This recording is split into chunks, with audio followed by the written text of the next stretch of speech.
mettront fin d'ici le 31 décembre 2022.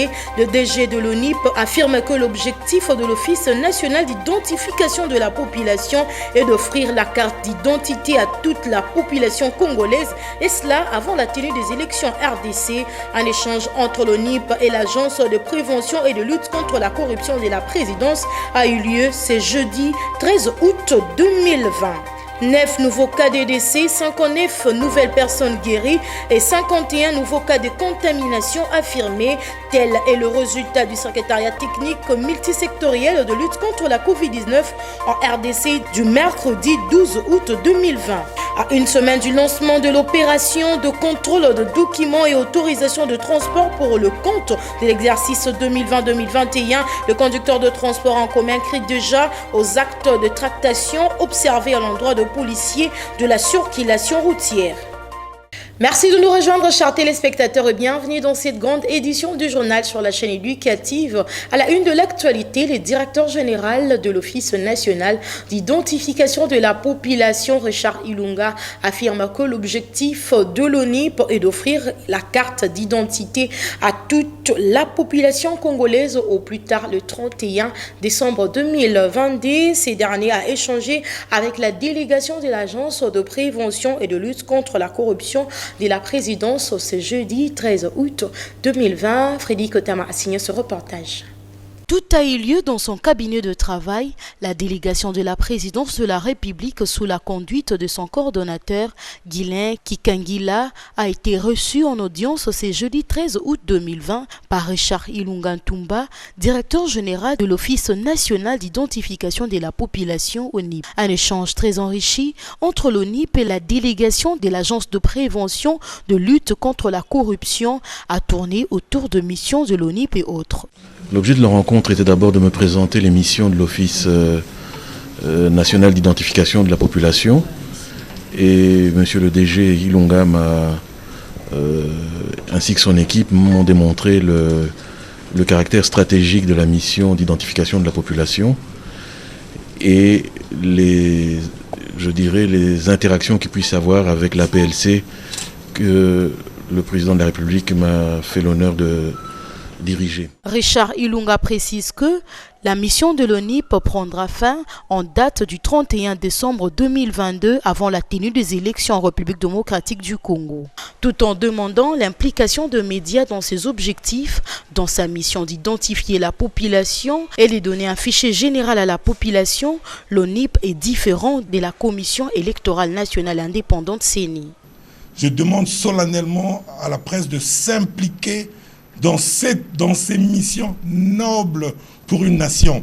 Et je n'ai pas peur de le dire, c'est avec les missions de l'ONU. L'ONIP compte principalement sur la nation et l'appui des autres partenaires et bailleurs de fonds pour accompagner ces missions. À noter que l'Office national d'identification de la population a toujours eu besoin de l'accompagnement de la population pour son identification systématique et les fichiers généraux de la population et délivrer la carte biométrique d'identification de la population. Sachez également que le vice-premier ministre, ministre du budget Jean-Baudouin Mayo s'est entretenu le mercredi 12 août 2020 dans son cabinet de travail avec le haut cadre et membre du comité de gestion de l'Agence nationale d'électrification de services énergétiques en milieu rural et périurbain. Au menu des entretiens, lancer le projet d'électrification dans le Congo profond. Reportage signé Joël Nomakwei. Cette firme de l'État congolais créée par le président de la République, Félix-Antoine Tshisekedi Tshilombo, a pour une lourde mission de promouvoir et de financer l'électrification dans le Congo profond qui est estimé à 1% sur toute l'étendue du territoire national. Pour atteindre ces objectifs, les ressources financières provenant du gouvernement sont indispensables. Les membres du conseil d'administration de l'ANSER l'ont fait savoir au vice-premier ministre et ministre du budget Jean-Baudouin Mayo Mambeke ayant la charge de la liquidation des dépenses publiques. Il nous a assuré de son accompagnement et nous sortons vraiment réjouis. Donc nous comprenons que vraiment les gouvernements nous appuient et ça nous a vraiment rassurés. Ça nous donne aussi de pouvoir comprendre que nous avons des responsabilités et que nous n'avons pas droit à l'échec. Donc vous comprenez que c'est vraiment une grande responsabilité et une mission qui est pratiquement aussi salutaire au développement socio-économique du pays. Cette entreprise de l'État a été créée conformément à la loi relative à la libération du secteur d'électricité en République démocratique du Congo, promulguée en 2014, d'où le comité dit Kangala Kabasele doit tout faire pour répondre aux attentes des Congolais en milieu rural. Direction primature. À présent, la grève des opérateurs du secteur pétrolier est levée. La déclaration a été faite par la délégation des opérateurs de ces secteurs pour la zone sud-est. Des éléments de la structure de prix de produits pétroliers ont été révisités pour rétablir l'équilibre entre la zone ouest et sud-est. Suivez Albert Youma, président de la FEC, dans ce propos recueilli. Et j'ajoute consensuel. Hier, le Premier ministre nous avait reçus ici même, nous avait donné beaucoup d'assurances, je vous l'avais dit, et avait donné des orientations aux membres du gouvernement qui étaient présents pour qu'on aille vraiment dans une négociation sans arrière-pensée et, je crois, avec esprit d'ouverture. Les réunions qui se sont poursuivies l'après-midi ont été exactement dans ce sens-là. Et la réunion qui s'est tenue du comité spécial de suivi des prix pétroliers s'est tenue dans une ambiance de concession mutuelle, de compréhension. À l'issue d'une longue réunion qui s'est terminée autour de 20 heures, on a pu arriver à une conclusion que oui, on devait toucher à des éléments de structure qui rétablissaient l'équilibre entre les zones ouest, sud et est, pour que désormais ils peuvent se remettre au travail sans perdre de l'argent en livrant leurs produits. Les concessions étaient faites de part et d'autre en tenant compte de la volonté du gouvernement de s'occuper d'abord de la population et de ne pas perturber par un élément majeur qui est le carburant, la vie économique et sociale. C'est dans ce cadre-là qu'on a abouti sur les points essentiels, les éléments prépondérants de la structure de prix, qu'il s'agisse du prix moyen frontière commerciale, du taux de change ou des volumes consommés. On s'est mis d'accord, ce qui a entraîné, grâce à l'accord ou la concession que les pétroliers ont fait sur le taux de change, à aboutir à un prix de la structure qui sera annoncé tout à l'heure. Ça aussi, je crois que c'est une avancée importante. Le gouvernement va accélérer la publication du nouveau prix de la structure. Et nous, face à cette compréhension du gouvernement, qui, je le rappelle, a été guidée par les orientations du Premier ministre, nous avons accepté, pour des problèmes conjoncturels, d'attendre des prochaines réunions pour en débattre. Mais au moment où nous vous parlons, les prix de la nouvelle structure ont été communiqués.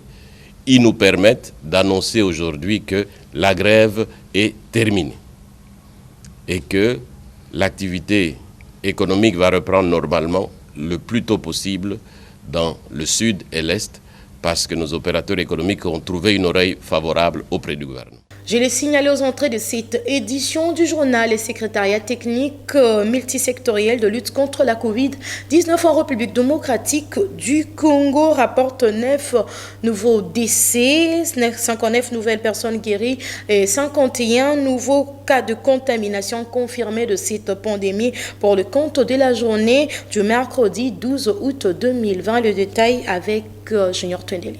9 nouveaux cas de décès liés au coronavirus ont été enregistrés le mercredi 12 août 2020 sur l'ensemble de la République démocratique du Congo, d'après les bulletins du secrétariat multisectoriel de la lutte contre la Covid-19 publié ce jeudi à Kinshasa. Par ailleurs, les bulletins d'information indiquent que pour la même journée, sur 413 échantillons testés, 59 nouvelles personnes ont été déclarées guéries, dont 42 à Kinshasa et 17 dans les provinces. Ainsi, 51 nouveaux cas confirmés, dont 26 au Nord Kivu, 13 à Kinshasa, 7 à Ituri, 3 au Congo central, 1 dans le Haut-Ouélé et 1 au Nord Kivu. Le cumul des cas est de 9 589, dont 9 588 cas confirmés et 1 cas probable depuis que la pandémie a été déclarée en République démocratique du Congo le 10 mars dernier. Au total, il y a eu 8 480 personnes guéries, 234 décès, 233 cas confirmés, 1 cas probable. Les 17 provinces touchées de la Covid-19 sur les 26 provinces que compte la RDC, sont Kinshasa épicentre avec 7793 cas, Nord Kivu 498 cas, Congo central 427 cas, Haut-Katanga 314 cas, Sud Kivu 295 cas, Lualaba 88 cas, Ituri 80 cas, Ouele 40 cas, Chopo 26 cas, Nord Ubangi 7 cas, Kwilu 6 cas, Équateur 5 cas, Sud Ubangi 5 cas, Olomami 1 cas, Kasaï 1 cas, Kasaï central 1 cas et enfin Kwango 1 cas. Toujours senti, la commission communication de risques et engagement communautaire grec a effectué une descente le mardi dernier dans plusieurs écoles de la capitale en vue de surveiller l'application de mesures barrières liées au coronavirus dans ces secteurs. Les détails avec Copain Koutoumissa dans ce reportage.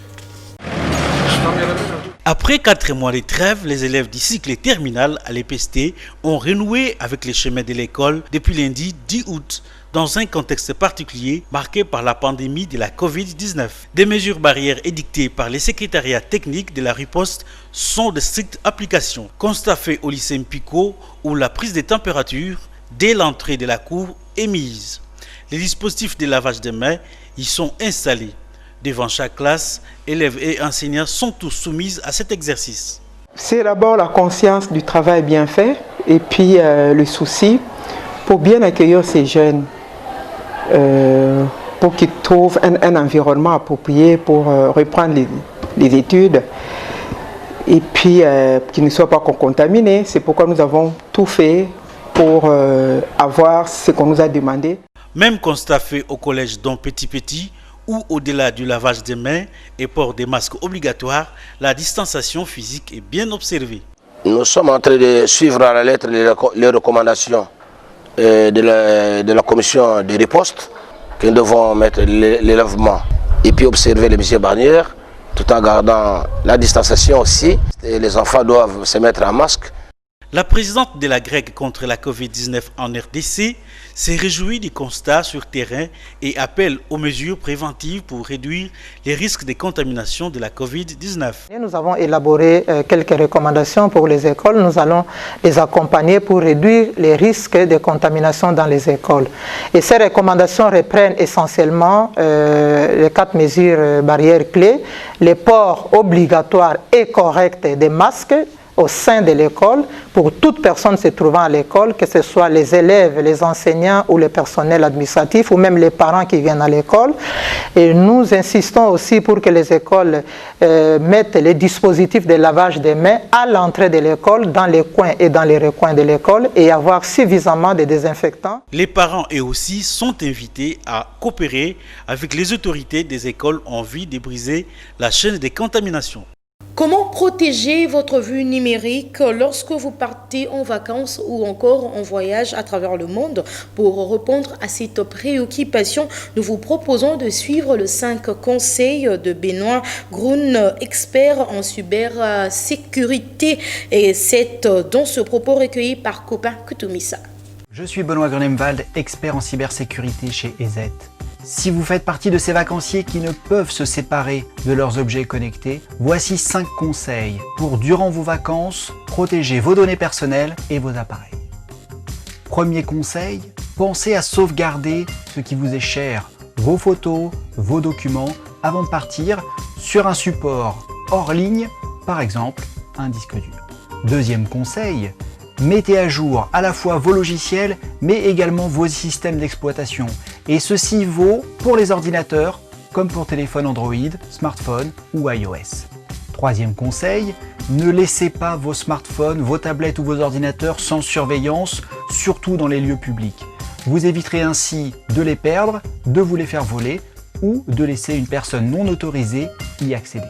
Et quatrième conseil, justement pour limiter l'accès à vos smartphones, pensez à mettre un mot de passe fort sur vos ordinateurs ou un code PIN ou un déblocage par empreinte digitale sur vos appareils mobiles. Et dernier conseil, privilégiez l'accès à Internet par les données mobiles plutôt que par les réseaux Wi-Fi. Voici nos 5 premiers conseils pour passer les vacances en toute cybersécurité. Bonnes vacances et à bientôt sur welivesecurity.fr. Parlons également religion dans cette grande édition du journal. Le représentant de la 5e communauté de l'église libre de Pentecôte en Afrique de la paroisse Philadelphie située sur l'avenue Isangui dans la commune de Lingwala a pris de mesures préventives afin de lutter contre la Covid-19 avant la reprise des activités de l'église, ainsi pour protéger les fidèles qui reprendront le chemin de culte comme habitué avant la fermeture. Il est au micro de nos stagiaires Dorcas Kabiombia et Arnaud Bassosila. Suivez. Pour la Mokonzamboka à lobby, de respecter les gestes barrières. Et ici, maï, yakosokola maboko na côté de la porte. Et ici, appareil où il y a la température ya moto. Et ici, savon, pe na kati église tolobi de motu nyonso azala na kashine na ye pe totie batu na ba distance oyo esengeli po ete tobatela batu po biso moko pe tomibate na biso nano awa nzambe azali nzambe ya ordre tokoki kolinga désordre te kati ya ndako na nzambe mpona biso tobongisi bakilte mibale kilte moko ekobanda na 8h ekosila na 10h mosusu ekobanda na 10h30 ekosila na 12h nyonso wana mpona koboya débordement na église mpo kotosa bakonzi ya mboka mpe kobatela mozalani na yo aza pembeni. À une semaine du lancement de l'opération de contrôle de documents et autorisation de transport pour le compte de l'exercice 2020-2021, le conducteur de transport en commun crie déjà aux actes de tracasserie observés en l'endroit de policiers de circulation routière. Reportage signé Atia Kangakolo et autres stagiaires de l'IFASIC. Suivez.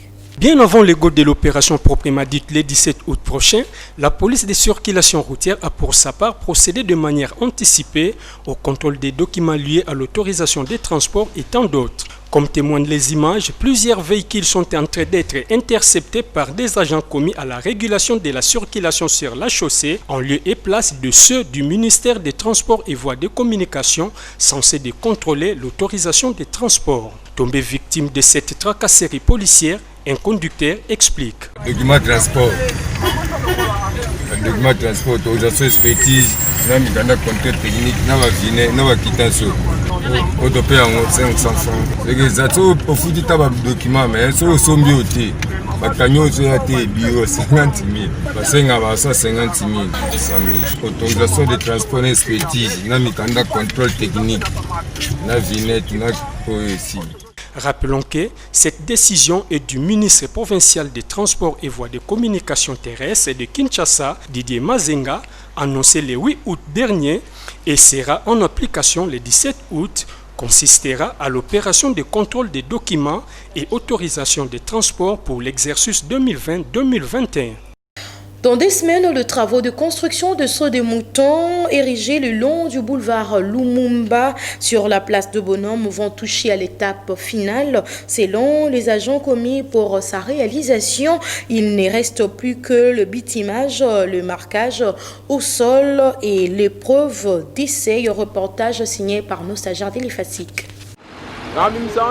Dans cet ouvrage d'art et d'affranchissement appelé Saut de mouton de la place des Bonhommes, tout est fin prêt. Il ne reste que le travaux de finissage, entre autres, bitumage, marcation au sol, épreuve d'essai et d'autres qui pourraient durer 2 semaines, comme ont apaisanti les ingénieurs commis à l'exécution des 10 travaux. Mais la grande question est de savoir à quand son ouverture pour rendre fluide la circulation dans cette partie de Kinshasa, longtemps confrontée aux problèmes d'embouteillage intenses. On souffre trop jusqu'à présent et aussi la rareté passe dans la nature tout quand même embouteillage. Nous devons comprendre que c'est sur la colonie.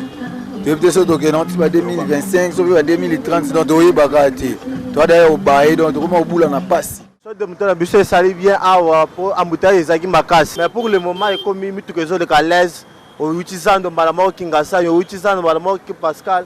et ça biso moi bien fort na des bonhommes ah mokonzi mo na biso continuer kanenga biloko zo sama biloko boy to bano mona on a bamboka mususu donc embouteillage à partir de tout tomeka à partir de 18h donc on a donc difficulté au Lukwambongo awa donc au moment la banda entrer au bon souvent ma poids lourd bon bimela na ba moto na mitu ke côté donc les autres pèsent vraiment bien té on to ça ba konzi ba do ba se comme salon mbangu pour biso peto bika pour attendre de vivre et koki aussi la période ya saison sèche mais et yaki ko zo sous temps ti lelo en tout cas et créer biso ba problème belé non zo biso ke pas si koleka les autres la bat bazo longwa na changu bazo leka okoyoka passe bat bako uta centre ville bako kitsa bango juste a na de bonhomme babandi makolo baleki saute mouton bakezwa bis kuna soit na babitabe soit na ba quartier 1 et zala qui vraiment passe ndenge ezo si là tozo mona déjà que en tout cas vraiment réussite ezali ya ba embouteillage yango.